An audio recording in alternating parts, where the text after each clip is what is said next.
जय श्री कृष्णा। 7 स्टार ज्योतिष में आपका स्वागत है। यह घटना श्री कृष्ण के संदर्भ में है, लड्डू गोपाल जी के संदर्भ में है। एक बार इंटरनेट पर समाचार पढ़ते पढ़ते हमको ज्ञात हुआ लड्डू गोपाल जी हमारे भारतवर्ष में ही किसी महिला के घर चाय पी रहे हैं और वह महिला नित्य उनको चाय पिला रही है। समाचार पढ़ते ही हमको बहुत बुरा लग गया, क्योंकि हमने श्री कृष्ण को 3 घंटे साक्षात्कार के लिए बहुत पहले ही कह दिया था और वह केवल 6 सेकंड के लिए आकर चले गए। तो बुरा तो लगेगा, चर्चा करनी थी।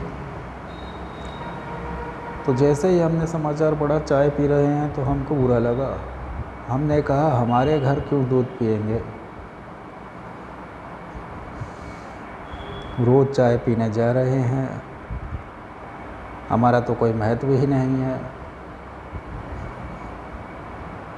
और हमने यह बात अनेक फेसबुक के पृष्ठ पर भी लिखी। संध्या के समय हमारी पत्नी ने भोग में लड्डू गोपाल जी के लिए पकौड़ियाँ बनाई।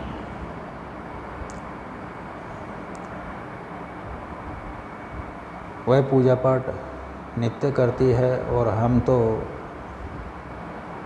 वर्ष में कभी कभी ही करते हैं, किंतु हमारा वार्तालाप और आस्था प्रगाढ़ है तो हमको पूजन की उतनी आवश्यकता नहीं पड़ती।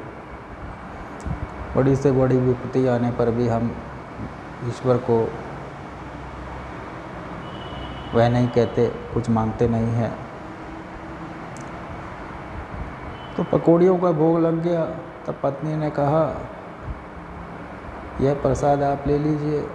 जैसे ही हमने पकौड़ी खाई तो उसमें से हमको काजू कतली का स्वाद आया, और वह भी बाज़ार में मिलने वाली काजू कतली नहीं, घर में बनाई हुई काजू कतली नहीं, एक दिव्य स्वाद। उस स्वाद को लेते ही हमको महादेव से भेंट के समय दाल और चपाती की याद आ गई, स्मरण आ गया। यह तो दिव्य स्वाद है, यह देवी देवताओं को भी प्राप्त नहीं होता। और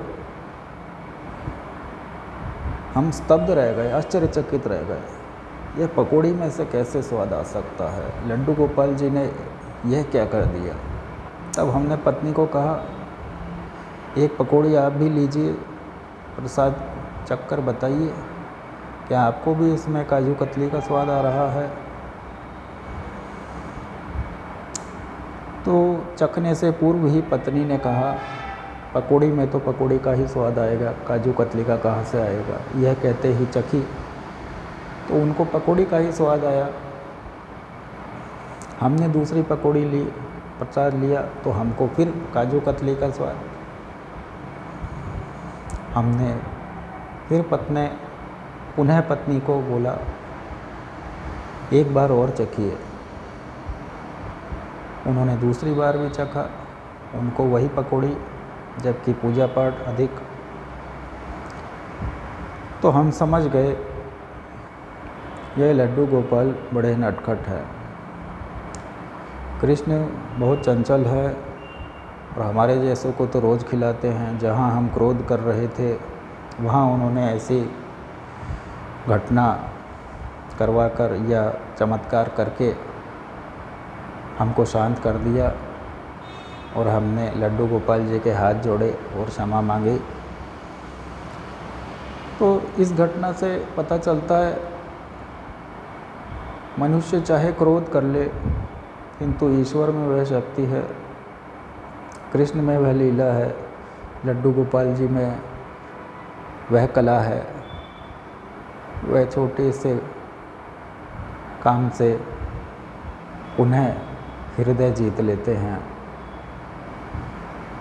लड्डू गोपाल जी और कृष्ण जी की यह घटना सच्ची है और हमारी सभी घटनाएं सच्ची होती हैं। इसी के साथ जय श्री कृष्ण।